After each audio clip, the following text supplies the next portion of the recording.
Good morning बच्चों, कैसे हो आप सब। आज हम करेंगे क्लास 9 की साइंस की वर्कशीट।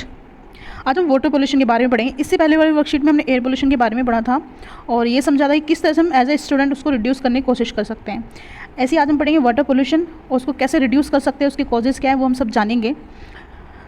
जिस तरह से एयर की क्वालिटी में चेंज आता है किसी भी बाहरी कंटेंट की वजह से ऐड होने से, तो हम एयर पोल्यूशन कहते हैं। उसी तरह से सेम वाटर के केस में भी होता है कि कोई बाहर से कोई कंटेंट उसमें ऐड हो जाए तो उसको कहेंगे हम वाटर पोल्यूशन।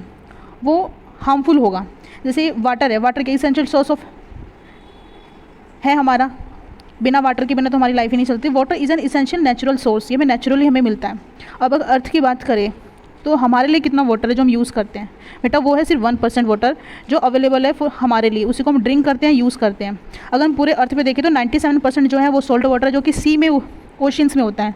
1% जो है फ्रेश अवेलेबल वाटर है जो हम पीने के लिए यूज़ करते हैं, जो रिवर्स में, लेक्स में, अंडरग्राउंड वाटर में की फॉर्म में पाया जाता है। 2% जो है फ्रोजन वाटर की फॉर्म में है, जो ग्लेशियर्स होते हैं उनमें प्रेजेंट होता है। तो अब देखिए सिर्फ 1% वाटर ऐसा है जिसको हम यूज़ कर पाते हैं, उसी से हम कपड़े धोते हैं, उसी को हम पीते हैं, उसी को हम एग्रीकल्चर के लिए यूज़ करते हैं, इंडस्ट्री में यूज़ करते हैं। तो ये देखो कितना कम है, तो इसको बचाना बहुत ज़रूरी है। अब इतना ज़्यादा यूज़ होने के बाद क्या हो रहा है, ये पॉल्यूटेड होता जा रहा है। अगर पॉल्यूशन की बात करें तो ये है contamination of water bodies like rivers, lakes, oceans, ponds, usually due to human activities. It's main causes are spilling of oil. अब इंडस्ट्री में हम ऑयल यूज़ करते हैं, उसका लीकेज जो होता है, जो उसको यूज़ करते हैं, जो थ्रो आउट कर देते हैं। इंडस्ट्रियल सीवेज वाटर, जो फैक्ट्री से, इंडस्ट्री से जो वाटर डिस्पोजल होता है वो। Animal waste, pesticides, fertilizer into water bodies जो हम एग्रीकल्चर में यूज़ करते हैं। Water pollution can have disaster consequences on the ecosystem. अब ये कैसे होता है, जिस तरह से सारा जो वेस्ट है वो जाता है पानी में। पानी में क्या होते हैं, वहाँ पे मरीन लाइफ होती है, इक्वेटिक लाइफ होती है, वो इफेक्ट होती है। और वो भी क्या फूड चेन का एक पार्ट है, वो इफेक्ट होगी तो बाकी जो फूड चेन है, बाकी जो एनिमल्स है जो फिश को खाते हैं वो भी क्या होंगे, वो भी इफेक्ट होंगे, फिर उनके पीछे वाले। तो इस तरह जो पूरा सिस्टम है, इकोसिस्टम, वो बिगड़ जाता है। It can impact the food chain, effect marine life, humans can contact disease by drinking polluted water. अगर ह्यूमन्स भी उस पानी को पियेंगे, रिवर्स, अब जो दिल्ली में पानी आता है वो यमुना का जो पानी है, जो नहरों का पानी है, उसी को साफ़ करके यूज़ करते हैं। अगर वो बहुत ज़्यादा पॉल्यूटेड होगा तो उससे क्या होगा, बहुत सारी बीमारियाँ हो सकती हैं। वही पानी फिर एग्रीकल्चर में यूज़ हो रहा है, तो सब्जियों और फलों के थ्रू क्या होता है, जब उसको कंज्यूम करेंगे तो भी बीमारी, जो केमिकल है वो फ्रूट के थ्रू हमारी बॉडी के अंदर जाएगा तो भी बहुत सारी बीमारियाँ हो सकती है। तो फूड चेन जो पूरा इकोसिस्टम है वो ख़राब हो रहा है, इससे वो बिगड़ रहा है। तो we can control water pollution by treating sewage before discharge into water bodies. तो हम क्या कर सकते हैं कि जैसे वाटर बॉडीज़ में क्या है, ये यहाँ पे सीवेज जो है हम ये रिवर्स में या जो भी लेक में या जहाँ भी इसको डिस्पोज के लिए निकाला हुआ है, वो हम क्या करते हैं, जो ये पानी निकल रहा है उसको हम ट्रीट कर सकते हैं। ये ज़्यादातर क्या होता है, ये एसिडिक होता है, इसको हम न्यूट्रल कर सकते हैं बेसिक ट्रीटमेंट से, जिससे जो मरीन लाइफ है वो इफेक्ट ना हो। हम क्या कर सकते हैं, रीयूज़, रिड्यूस, रिसाइकिल और water will go a long way in reducing water pollution. ऐसा नहीं कि एक बार वो जो पानी यूज़ कर लिया वो वेस्ट हो गया और वो बहा दिया। फिर अब यमुना में पानी जा रहा है तो उसको हम क्या कर सकते हैं, दोबारा से इसको फिल्टर करके साफ़ करके रीयूज़ कर सकते हैं वाटर सप्लाई के थ्रू, और दिल्ली में हम सप्लाई कर सकते हैं।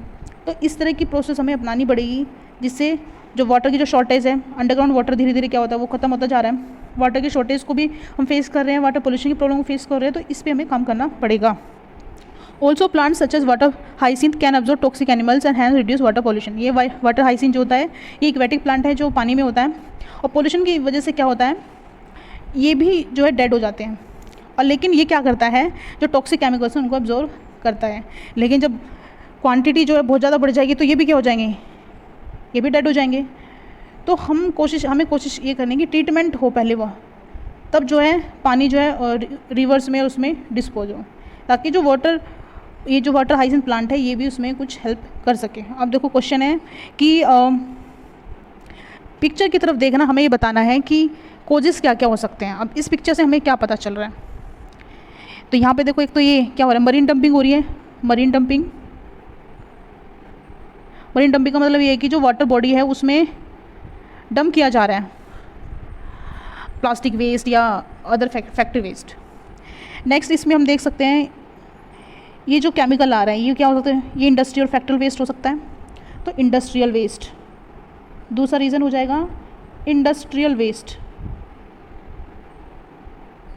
और क्या हो सकता है इसमें, ये एग्रीकल्चर वेस्ट भी हो सकता है, थर्ड हो जाएगा एग्रीकल्चरल वेस्ट, एग्रीकल्चरल वेस्ट। और क्या हो सकता है, अब जैसे घरों से टैंक के थ्रू जो पानी जाता है तो वो भी एक रीज़न हो सकता है। तो फोर्थ हो जाएगा इसमें sewage and water waste, sewage and water waste. Next है इसमें हमें बनाना है write a slogan for conservation of water. ये वाला क्वेश्चन आप खुद करेंगे। थर्ड क्वेश्चन है make a poster on water pollution, ये पोस्टर भी आप खुद बनाएंगे। नेक्स्ट है suggest 3 measures to control water pollution. तो इसमें एज ए स्टूडेंट आपका क्या रोल हो सकता है, आप कैसे कर सकते हैं। तो इसके लिए जैसे आप कर सकते हो कि वाटर प्रैक्टिस कर सकते हो कि वाटर कंजर्वेशन, घर में टैप खुली है उसको बंद कर दो। कई बार हम जहाँ एक बाल्टी में नहा सकते हैं वहाँ 2-2 बाल्टी में नहा रहे, तो हमें वो नहीं करना है। तो हमें क्या करना है, प्रैक्टिस वाटर कंजर्वेशन, ये हमें अपने हैबिट में लाना पड़ेगा, वाटर कंजर्वेशन। नेक्स्ट में आप कर सकते हो कि कई बार हम क्या करते हैं, कुछ भी वेस्ट होता है हमारा ये स्कूल से रिलेटेड कोई भी वेस्ट है, पेज है, कुछ भी, हम क्या करेंगे, वॉशरूम में जाएंगे और फ्लश कर देंगे, वो हमें नहीं करना है। तो हमें avoid disposing items into the toilets, तो ये एक रीज़न हो सकता है। तीसरा आप क्या कर सकते हो कि जैसे घर में किचन में क्या होता है, खाना बनाते हैं बर्तनों पे ऑयल लगा होता है तो हम वॉश करते हैं उसको, तो हमें कोशिश ये करें कि उसको डायरेक्ट पानी के थ्रू ना बहाए, उसको ठीक से क्लीन करें। तो keep out the oils fats from the sink, ये डायरेक्ट हमें उसमें नहीं डालना है, वो चिपक जाता है पानी के साथ, बह जाता है, फिर वो टैंकों में चिपक जाता है, तो वो ठीक से फिर बाद में जब बहुत ज़्यादा उसकी क्वांटिटी बढ़ जाती है तो जो पानी का फ्लो है वो रुक जाता है, तो जो सीवेज सिस्टम है वो पूरा बिगड़ सकता है। तो अगर ज़्यादा ऑयल पानी में जाएगा तो उसको हम ठीक से रिसाइकिल करने में भी उसमें प्रॉब्लम आती है। तो कुछ हैबिट्स है जो आप लिख सकते हो, आप अपनी तरफ से भी सोचें कि इसमें आप किस तरह से आप अपने लेवल पे as a student water conserve कर सकते हो। तो वर्कशीट हो जाती है हमारी कंप्लीट। किसी बच्चों को नहीं समझ आता तो कमेंट सेक्शन में या फिर ग्रुप में मैसेज डाल के पूछ लिए। Thank you.